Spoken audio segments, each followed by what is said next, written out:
Comment écrire des emails qui vont être lus? C'est une compétence essentielle que tout bon active worker doit avoir pour réussir dans sa carrière. Une autre compétence qu'un active worker doit avoir, c'est être abonné à la chaîne YouTube Active Worker, sinon ça n'a pas de sens. Donc n'hésite pas à t'abonner du coup en cliquant sur le lien juste à droite ici. Voilà, donc comment cette vidéo va être structurée, c'est simple. Mon objectif en fait, c'est qu'à la fin de cette vidéo, tu puisses être plus impactant dans tes emails, que tu puisses à la fois avoir une bonne structure. Donc c'est la première partie de cette vidéo. On va découvrir une structure en fait qui est utilisée sur toi tous les jours, quand tu scrolles sur Facebook, quand tu consommes un contenu, quand tu regardes une vidéo, quand tu reçois de l'information, cette structure est utilisée sur toi. Et si elle ne l'est pas, souvent c'est de l'information qui n'est pas de bonne qualité. Et puis ensuite, dans la deuxième partie de la vidéo, on verra comment elle peut s'appliquer justement à l'email, cette structure, et on verra un peu les détails, voilà, comment ça fonctionne. Et à la fin, on aura aussi un petit bonus pour vraiment que ton email il soit percutant. Et je te montrerai en fait une synthèse de ce qu'il faut faire en gros par email.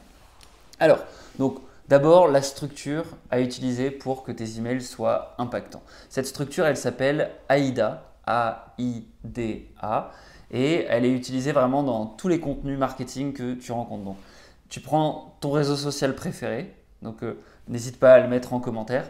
Quel est ton réseau social préféré? Donc, il y en a pour certains, ça va être plutôt Twitter, parce que c'est des gens qui aiment bien le sens de la punchline, ils aiment susciter voilà, des émotions avec les mots, et c'est plutôt des littéraires, c'est plutôt des gens qui aiment discuter, débattre sur les idées. Il y en a d'autres qui sont plutôt auditifs, donc c'est des gens qui iront sur des podcasts. Il y en a plutôt qui seront visuels, c'est les gens qui seront sur Instagram par exemple. Et puis il y a les gens qui aiment un peu l'ensemble, donc qui préfèrent des plateformes comme YouTube, comme TikTok, des gens qui préfèrent la vidéo. Voilà, donc toutes ces plateformes-là, en fait, les contenus respectent toujours cette structure AIDA. Et concrètement, qu'est-ce que ça va être? Ça va être A pour attention, I pour intérêt, D pour désir et A pour action. Le A de attention, c'est pour attirer ton attention. C'est-à-dire que tous les contenus, quand ils arrivent sur toi, l'objectif, c'est qu'ils te déstabilisent pour que tu aies envie de cliquer. Donc, c'est le sens des miniatures, c'est le sens des titres sur YouTube. Souvent, tu vas cliquer soit parce que tu es attiré par la punchline du titre, voilà, ça suscite l'envie, soit tu es attiré par la miniature qui suscite la curiosité. La curiosité, c'est le sentiment le plus difficile à réfréner et donc c'est ce qui va faire que tu cliques sur une vidéo, une miniature, et que ton attention en fait s'arrête sur un tweet. C'est ce qui va faire que tu t'arrêtes dans le flot d'informations. Ensuite, tu vas essayer de susciter l'intérêt avec ce framework AIDA. L'intérêt, qu'est-ce que c'est? C'est une fois que tu as attrapé l'attention de ton interlocuteur, ce que tu vas faire, c'est que tu vas lui donner des faits, tu vas lui donner des anecdotes, tu vas lui donner des chiffres, tu vas lui donner des statistiques, tu vas lui donner du contexte pour illustrer ce que tu veux développer autour de l'attention que tu as attrapée. Alors souvent, ce qu'on va faire, c'est donc donner des éléments de contexte. Ce qui est intéressant, toi, quand tu fais une communication professionnelle, ça peut être de réfléchir autour du problème que tu souhaites détailler, du sujet que tu souhaites détailler. Donc, tu vas illustrer ce problème à travers les différents faits, anecdotes. Voilà, tu vas faire un focus sur le problème et détailler ça. Tu vas susciter l'intérêt, tu vas essayer de garder l'attention de ton lecteur avec ça. Ensuite, tu vas attaquer la phase du désir, le D de désir. Donc là, en fait, tu as parlé d'un problème. Maintenant, tu parles de ce problème-là en fait au présent et au passé. Voilà, tu présentes un constat, tu présentes un état de fait et c'est un problème, il faut faire quelque chose. Maintenant, on va passer sur la solution et cette solution, elle doit justement susciter le désir. Donc, tu vas parler au futur, tu vas faire en sorte que ton interlocuteur, il visualise la solution, il ait des éléments de réponse croustillants qui lui donne envie de continuer à avancer dans ton contenu. Et donc, c'est ce qui fait que souvent, tu restes en gros dans une vidéo YouTube jusqu'à la fin. C'est que le YouTuber, il fait en sorte de garder ton attention en te donnant envie d'aller jusqu'à la fin. Donc ça, c'est la phase de désir. Et pour faire ça, tu vas utiliser des leviers qui relèvent surtout voilà, de la projection, de la visualisation, de l'envie. Tu vas, par exemple, typiquement, ce mécanisme-là, il est souvent utilisé quand tu as dans les miniatures YouTube, avant, après, dans les transformations physiques. parce que justement ça te donne envie de savoir comment il a fait pour réussir à perdre du poids, pour réussir à avoir ce corps de rêve, etc. Donc ça, c'est une question importante à te poser quand tu vas créer ton contenu. Et la dernière étape, c'est l'action.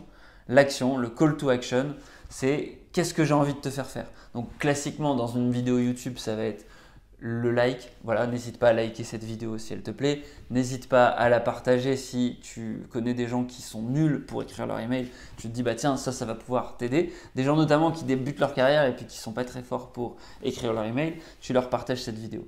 Donc ça, c'est le call to action. Comment ça va s'appliquer du coup dans un email? C'est très simple. D'abord, l'attention, tu vas l'attirer comment? Tu vas l'attirer avec ton titre. Donc, ce qu'il faut, c'est écrire des titres qui sont accrocheurs, faire en sorte de susciter la curiosité dans le titre.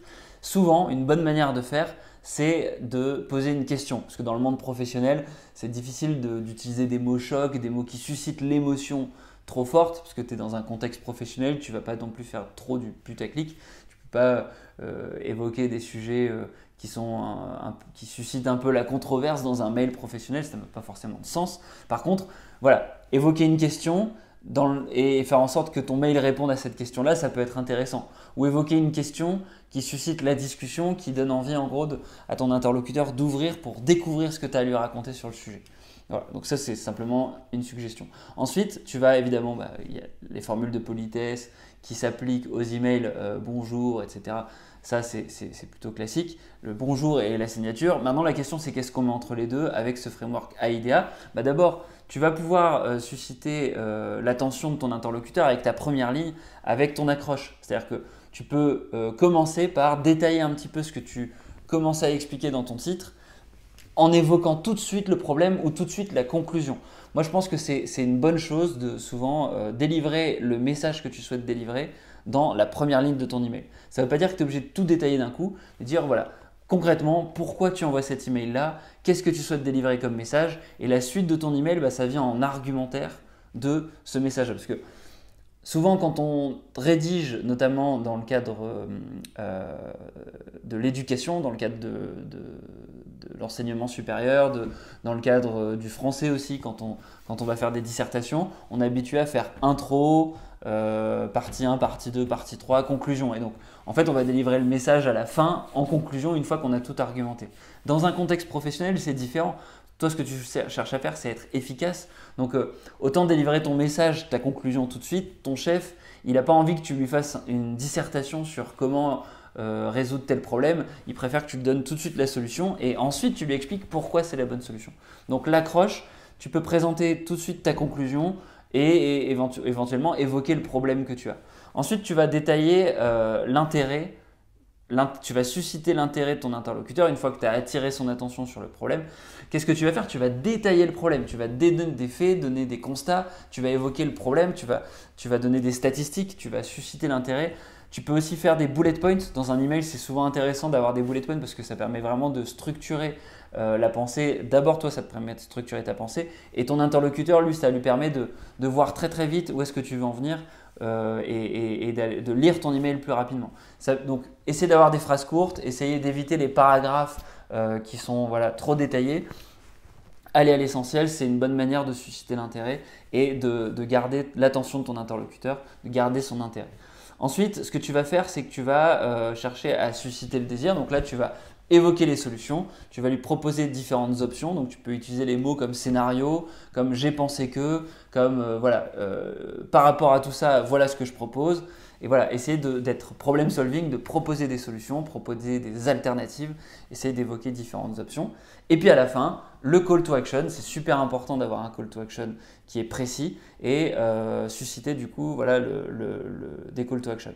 Alors, souvent, c'est quelque chose que les gens ne font pas nécessairement parce qu'en général, ils envoient de l'information et ils présupposent que l'information suffit à elle-même et que ça va suffire pour déclencher un retour. Donc non, en fait quand tu as de l'information, c'est important de mettre un call to action, mettre une deadline si par exemple tu souhaites avoir un retour, dire est-ce que tu penses que tu pourrais me répondre pour telle date, est-ce que tu penses que tu pourrais me faire un retour pour tel moment avant telle réunion. Alors c'est important de mettre les formes parce qu'en fonction de qui tu t'adresses, il ne faut pas être non plus trop incisif, trop impératif. Il faut avoir un ton qui soit cohérent.